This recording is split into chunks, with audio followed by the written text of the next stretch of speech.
IBS 24 जिला चौपाल कल आज और कल सरगुजा के इस मंच के ऊपर अंबिकापुर में आज हमारे साथ में इस मंच के ऊपर अब कुछ ऐसे डॉक्टर्स हैं जिन्होंने अपनी संस्थाओं को इतना सशक्त बनाया है, इतना मजबूत बनाया है कि आज ये ऐसा काम कर रही हैं कि हम इन्हें राजधानी या न्यायधानी उन जिलों से अच्छी तरह कंपेयर कर सकते हैं और ये गर्व से कह सकते हैं कि हम केवल रेफर सेंटर नहीं हैं।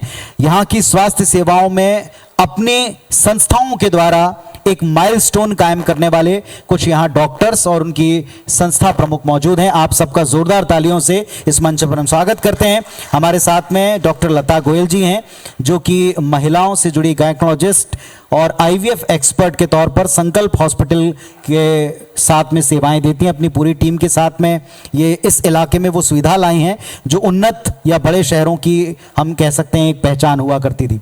डॉक्टर रितेश गुप्ता जी हैं, MD हैं गायत्री हॉस्पिटल अंबिकापुर से। डॉक्टर साहब नमस्कार, मंच पर बहुत स्वागत है आपका।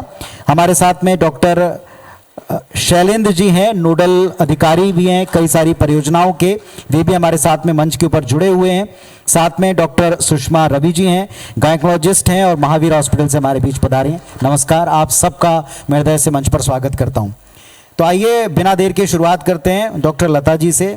डॉक्टर लता, जिस तरह से हमने IVF को लेकर के रायपुर में, बिलासपुर में या मेट्रोज में सुविधाएं देखी थी, पहले तो ये विचार इस इलाके के लिए आपके मन में कैसे आया और अभी तक का तजुर्बा आपका कैसा है?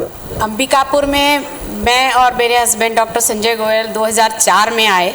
2004 के बाद हम लोगों ने 2008 में संकल्प हॉस्पिटल बनाया, इस संकल्प के साथ कि हमें एक साफ सुथरे स्वच्छ वातावरण में एक ही छत के नीचे मरीजों को बेहतरीन सुविधाएं देनी है। धीरे धीरे हमने 2013 में मुझे ऐसा महसूस होने लगा कि एक लिमिट के बाद हम इनफर्टिलिटी वाले या बांझपन वाले मरीज़ों के लिए आगे कुछ नहीं कर पाते हैं और हमें मरीजों को आगे रायपुर या बड़े शहरों में भेजना पड़ता है। इस सोच के आते ही मैंने IVF सेंटर स्थापित किया, संकल्प टेस्ट ट्यूब बेबी सेंटर की स्थापना की और मुझे बहुत खुशी है कि सरगुजा संभाग का एकमात्र IVF सेंटर मैं 10 साल से चला रही हूँ, जिसमें हज़ारों बच्चे मेरे यहाँ हो चुके हैं, सिंगल भी हुए हैं।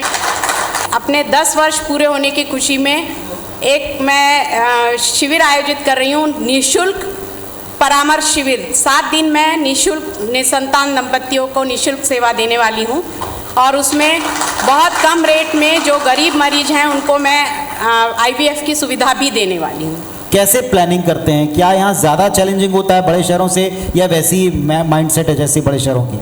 नहीं, यहाँ पे लोगों को समझाना थोड़ा डिफ़िकल्ट है और लिटरली यहाँ इकोनॉमिक प्रॉब्लम भी है लोगों के साथ। तो जब हम आज उनको काउंसिल करना शुरू करते हैं तो वो 6 महीने, साल भर इसके बाद वापस आते हैं व्यवस्था करके, पैसा इकट्ठा करके। क्योंकि देखिए ये एक ऐसा ट्रीटमेंट है जिसमें कि हम चाह के भी बहुत से काम फ्री में नहीं कर पाते हैं, मतलब उसमें कुछ तो खर्च लगता ही है। हमारे साथ में एक और गायनिक डॉक्टर यहाँ इस मंच पर मौजूद हैं, डॉक्टर सुषमा जी। डॉक्टर सुषमा जी, आपका अनुभव इस इलाके में अभी तक का कैसा है? मेरा अनुभव इस क्षेत्र में काफ़ी अच्छा रहा है, एक्सपीरियंस जो भी मैंने देखा है और इसी उम्मीद के साथ हमने 5 साल पहले अपना एक संस्था चालू किया था, महावीर हॉस्पिटल, जहाँ मैं और मेरे हस्बैंड कार्यरत थे।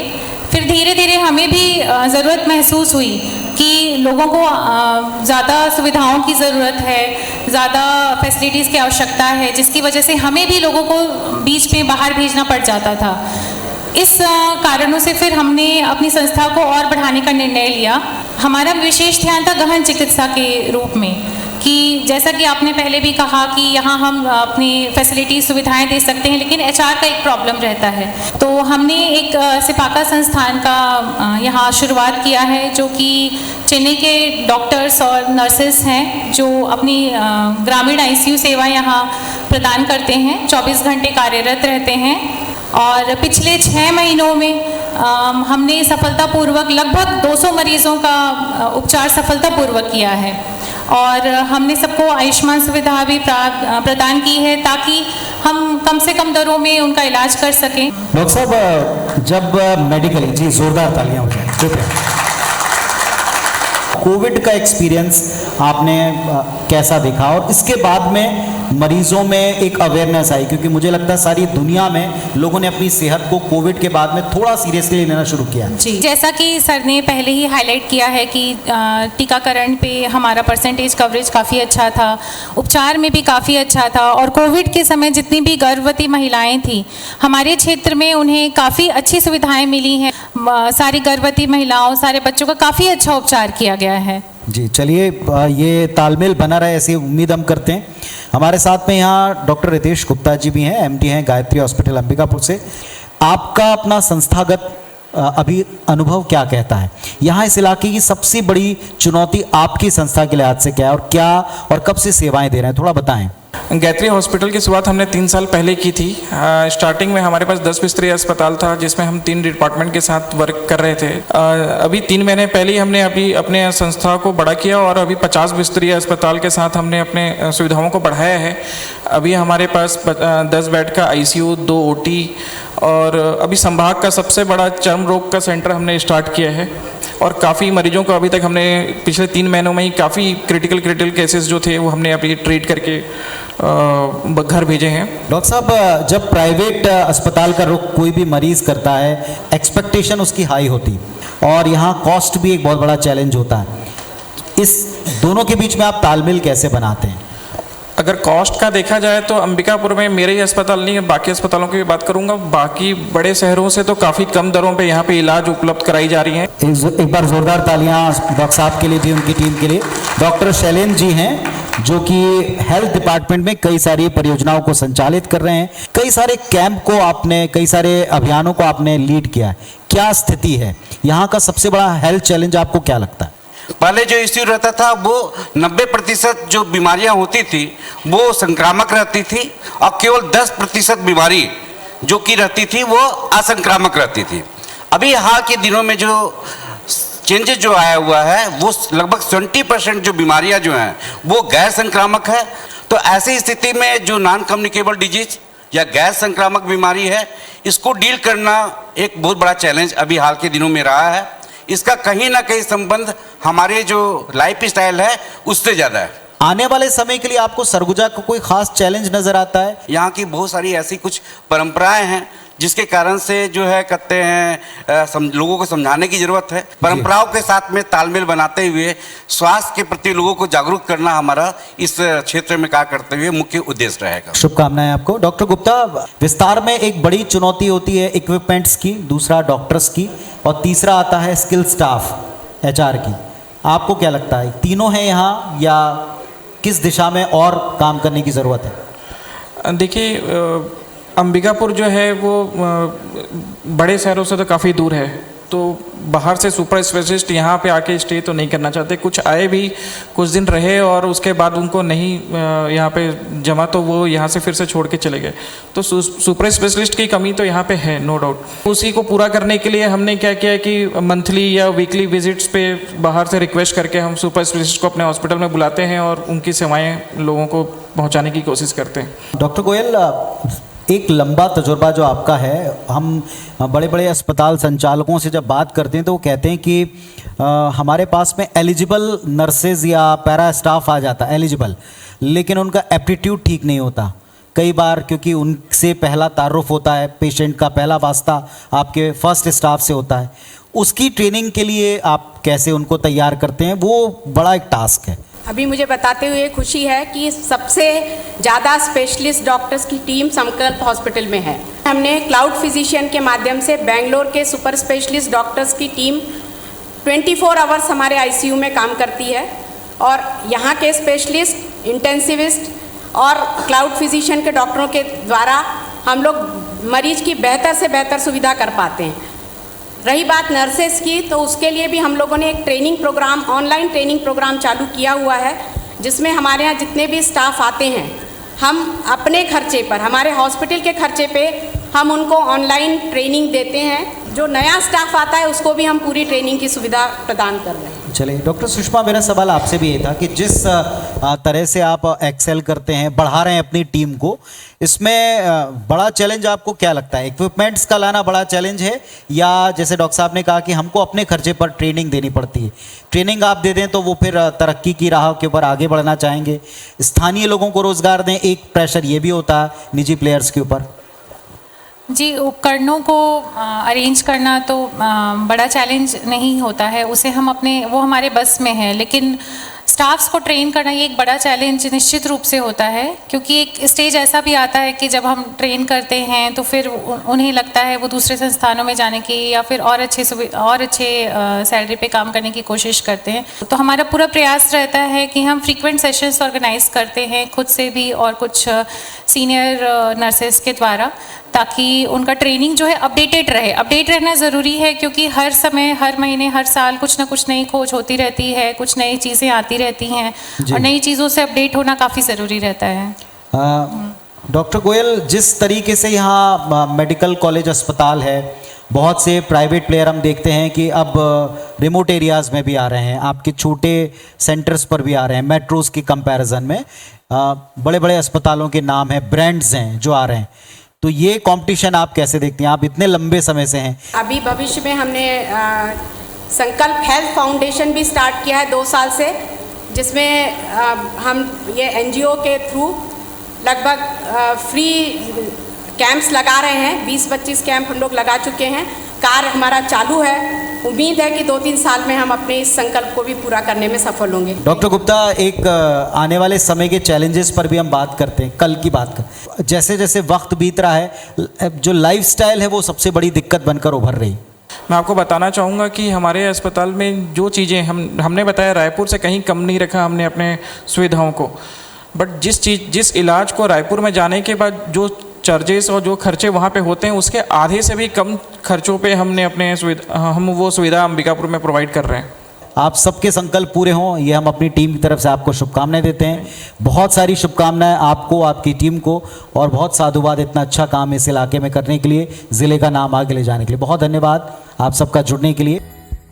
तो IBS 24 ज़िला चौपाल, कल, आज और कल, अब समाज से जुड़े उन वर्गों को आवाज़ देने का वक्त आ गया है जिन्होंने अपने अपने क्षेत्रों में अच्छा काम करके समाजों को आगे बढ़ाकर दरअसल इस ज़िले की पहचान को और मजबूत किया है। बिना देर किए उनसे परिचय करते हैं। श्री सुनील अग्रवाल जी हैं अध्यक्ष rice Miller association.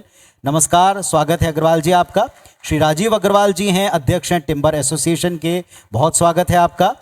Shri Dilip धर जी अध्यक्ष हैं बंग समाज से, नमस्कार, स्वागत है आपका। श्री अरविंद सिंघानिया साहब हैं लघु उद्योग संघ के अध्यक्ष हैं। सिंघानिया साहब से मैं चर्चा की शुरुआत करूंगा। सिंघानिया जी, लघु उद्योग हम कहते हैं आज केंद्र की सरकार हो, राज्य की सरकार हो, सब चाहते हैं, मानते हैं, विश्वास करते हैं कि लघु उद्योग बढ़ेगा तो पूरा समाज और बहुत सारे लोगों को रोजगार के अवसर मिलेंगे। जिले में क्या काम कर रहा है संघ और उससे जुड़े तमाम प्रकल्प? सर, अभी नई गवर्नमेंट जो बनी है सर, इसमें लघु उद्योगों को बहुत प्रश्रय दिया गया है। उद्योग नीति 2019-24 बनाने से पहले भी आदरणीय यशस्वी मुख्यमंत्री जी ने सारे उद्योग संगठनों से, मतलब इवन टू सर तहसील स्तर के भी संगठन, उनसे भी सर सुझाव, नीति बनाने से पहले सुझाव मांगे गए थे और बैठक भी आयोजित की गई सर। और सर हम लोगों ने जो अपना सुझाव दिया, उस सुझाव के आधार पे नीति बनाई सर, और उस नीति से हमारे लघु उद्योग को इस प्रदेश में बहुत ज़्यादा मदद मिली है सर। सुनील अग्रवाल साहब, धान के कटोरे के तौर पर हमारे पूरे प्रदेश की पहचान होती है। राइस मिलर्स की अपनी समस्याएं भी रही हैं और उनकी अपनी उपलब्धियां भी रही हैं। आपका अपने ज़िले को लेकर क्या मानना है? जैसे अभी माननीय मुख्यमंत्री जी ने हमको 120 रुपये मिलिंग, कस्टम मिलिंग दर के गए, राइस मिलर में एक नई ऊर्जा दी है। और इसी तरह राइस मिलर और तन मन धन से कार्य में लग गए हैं। पहले राइस मिलर बहुत नुकसान में जाते थे, आज राइस मिलर की स्थिति अच्छी है और राइस मिलर्स और मिलें और बढ़ रही हैं हमारे यहाँ। शासन का कार्य जल्दी हो जा रहा है। मुख्यमंत्री जी की सूझबूझ से हमारे छत्तीसगढ़ में बहुत सारे धान सड़ जाते थे, सुक्ति आती थी, परिवहन व्यय लगता था, वो सबको बचा करके राइस मिलर को भी लाभ दिया और शासन को भी लाभ मिला। उससे लगभग 1600 करोड़ रुपए शासन ने बचाए हैं इसमें, और 1600 के एवज में 800 करोड़ रुपए राइस मिलर को अतिरिक्त भुगतान दिया गया है। इससे राइस मिलर को बहुत लाभ हुआ है। चलिए, बंग समाज से भी प्रतिनिधि हमारे साथ में यहाँ मौजूद हैं। दिलीप धर साहब, इस पूरे इलाके की पहचान और विकास ज़िले का कैसे आप देखते हैं अपने समाज की तरफ से? आज हम लोग बंग समाज छत्तीसगढ़ में 1956 से आना यहाँ पे चालू किए, और पुनर्वासित की तरफ से हम लोग को यहाँ पे ज़मीन प्रदान किया गया। हमारे ज़मीन कलेक्टर के अनुमति के बिना उसमें लोन नहीं ले सकते हैं, डाइवर्सन नहीं करवा सकते हैं। वो मापदंड 56 से अभी तक चलते आ रहे हैं। इस परिप्रेक्ष्य में अभी 2 माह पूर्व एक राजपत्रिता में जारी हुआ कि आप अगर 20 साल से प्राप्त किए हैं पट्टा, तो उसमें आप भू स्वामी का अधिकार होंगे। तो हो सकता है कि अगर ये जारी हो जाए तो हमारे समाज के लिए बहुत ही अच्छा एक पहल होगा। जो समाज आज एक रुपये के लिए लोन भी लेना चाहे तो नहीं ले पाता है। चलिए, मैं उम्मीद करता हूं जो आपने कहा है कि वो पूरा हो जाए। आप जिसके पूरे होने का इंतजार करें। राजीव अग्रवाल जी भी हैं हमारे साथ में। राजीव अग्रवाल जी, आप बताएं, एक नागरिक के नाते, ज़िलेवासी के नाते, इतने साल में इतना पुराना ज़िला है, आप अपनी तरफ से या जिस एसोसिएशन को आप रिप्रेजेंट कर रहे हैं इस मंच पर, उसकी तरफ से क्या बात रखना चाहेंगे? कोई मांग है, कोई समस्या है या उपलब्धि है? तीनों शेयर करें। 1980 में हम लोगों ने अपने वन ठेकेदार संघ का भवन बनाया था। बहुत पुराना हम लोग का संघ है। इस संघ ने हमेशा सरगुजा में जन सेवा का काम किया है, और अभी जितने भी, जैसे भूपेश बघेल जी की सरकार ने लोगों को पौधा लगाना है, पेड़ लगाने का जो स्कीम दिया है, जिसे अभी 3 साल से यहाँ पर डीएफओ साहब भी बैठे हुए हैं। मैं खुद, मेरा 30 एकड़ की ज़मीन है जिसमें मैं प्लांटेशन लगाया हूँ, और जो सरलीकरण भूपेश बघेल की सरकार ने की है, जिससे हर किसान को जो 1 रुपये से 10 रुपये का जो पौधा है, उसका 1 साल में करीब लगभग 500 से 1000 रुपया वो उपलब्ध हो रहा है उस पेड़ को काटने से। उससे हम किसानों के अलावा वन ठेकेदार संघ के जो लोग हैं, मिल वाले, उनको भी रोज़गार मिला हुआ है। हम इस मंच के माध्यम से, माननीय कलेक्टर साहब भी यहाँ पर हैं, वन ठेकेदार संघ अंबिकापुर में थोड़ा परेशानियों से जूझ रहा है, क्योंकि शहर से आरा मिल को हटाने का है। हम इस मंच के माध्यम से कोशिश करेंगे, माननीय भूपेश बघेल जी से भी मेरी बात हुई थी, कि हमको एक टिम्बर मार्केट का जगह मिले, जिससे हम एक जगह पर पूरा मार्केट चला जाएगा। उससे आज शहर में हमेशा दुर्घटना की संभावना रहती है कि आग लगने का है, टिम्बर का, लकड़ी का काम है, उससे थोड़ा सा परेशानी होता है हमारे संघ के लोगों को। तो हम लोगों की एक मांग है, ये मांग पूरा हो जाना चाहिए। हमको सरकार ने दिया भी है, माननीय कलेक्टर साहब ने भी हमको अपने समाज के लिए ज़मीन दिया था। टिम्बर संघ के लिए एक मार्केट हो जाता है जिसमें सरकार की तरफ से सबको ज़मीन मिल जाए, तो हम वहाँ पर अपना टिम्बर का व्यवसाय करते। और आज हमारा समाज चाहे कोरोना काल का भी रहेगा, कोरोना काल में तत्कालीन कलेक्टर महोदय की तरफ से निर्देश था, हमने 10 नग जम्बो सिलेंडर दिया था। माननीय खाद्य मंत्री जी के निर्देश में 1 ट्रक चावल हम लोगों ने दिया था, और खुद मैंने और मेरी पूरी टीम ने 600 नग ऑक्सीजन सिलेंडर पूरे शहर को उपलब्ध कराया था। खुलकर तालियां बजा लीजिए। अच्छा काम है, बढ़िया काम है। उद्योगपति साथ आते हैं तो थोड़ा बल मिलता है प्रशासन को भी, आम लोगों को भी। वन ठेकेदार संघ पूरा सरगुजा के साथ में है, और हमें जो कमी थी वो मैं आपको बता दिया। हम हमेशा सरगुजा के विकास के लिए चाहते हैं। कोई ऐसी खास बात जो आप इस मंच पर, आप में से कोई भी रखना चाहे? मैं शुरुआत सुनील अग्रवाल साहब से भी करना चाहूँगा। कोई ऐसी चीज़ आपको लगता है अग्रवाल साहब कि जो इस इलाके में और मजबूती से होना चाहिए, तो आप बात रख सकते हैं, कोई भी रख सकता आप में से। बस यही है, उद्योगों को कुछ अगर अच्छी प्राथमिकता से सहयोग मिले तो यहाँ के लोगों को कार्य मिलेगा, और सभी बढ़ेंगे। सिंघानिया साहब, लघु उद्योगों में बहुत से प्रोजेक्ट्स के ऊपर सरकार काम कर रही है, राज्य सरकार भी बहुत ध्यान दे रही है और आपने उसका जिक्र भी किया। केंद्र का भी ध्यान है, केंद्र भी उन जिलों को चिन्हित कर रहा है जहां पर आप लघु उद्योगों के लिए योजनाएं भी लाते हैं और उनकी मॉनिटरिंग सतत की जाती है। क्या प्रोजेक्ट हैं जो आपको लगता है कि इस इलाके में और बढ़ सकते हैं, आने चाहिए? सर ये अपना वन संपदा से भरपूर क्षेत्र है सर ये, और कृषि प्रधान क्षेत्र है ये सर। तो यहाँ पे वन संपदा से आधारित और कृषि संपदा से आधारित उद्योगों की बहुत संभावना है सर। इसमें सरकार को सर कार्यशाला, मतलब क्षेत्रीय लेवल पे कार्यशाला आयोजित करें, जिससे कि लोग समझें कि भाई यहाँ पे इस उद्योग को लगाने में हमको ये सहूलियत सरकार से मिल रही है। तो सर निश्चित रूप से यहाँ पे वन संपदा औषधि से भी संबंधित उद्योग लग सकते हैं सर। तो सरकार को यहाँ का इंफ्रास्ट्रक्चर तैयार करने के लिए मतलब कोशिश करनी चाहिए। अगर औद्योगिकीकरण चाहिए सरगुजा में, तो सर यहाँ पे ट्रांसपोर्टिंग सुविधा अत्यंत आवश्यक है। छोटे छोटे उद्योग ग्रामीण में ऐसे बहुत से जो फैब्रिकेशन का काम है, आटा चक्की का काम है, आयल है, तेल घानी है सर, ये इस टाइप की इंडस्ट्रीज वगैरह लगाने के लिए बहुत तैयार है। लेकिन सर आज इंडस्ट्री से लगा लेंगे और उसकी मूलभूत सुविधा विद्युत है, और विद्युत अगर वहाँ पे हमको तरीके से नहीं मिलेगा, 2-2 दिन तक लोग वेट करेंगे। आटा का बोरा पिसाने के लिए 2-2 दिन वेट करेगा, तो सर ये मतलब दिक्कत वाली बात है। और दूसरा सर वहाँ पे रोडों की व्यवस्था भी, हमको गांव में रोड पहुँच व्यवस्था होनी चाहिए सर।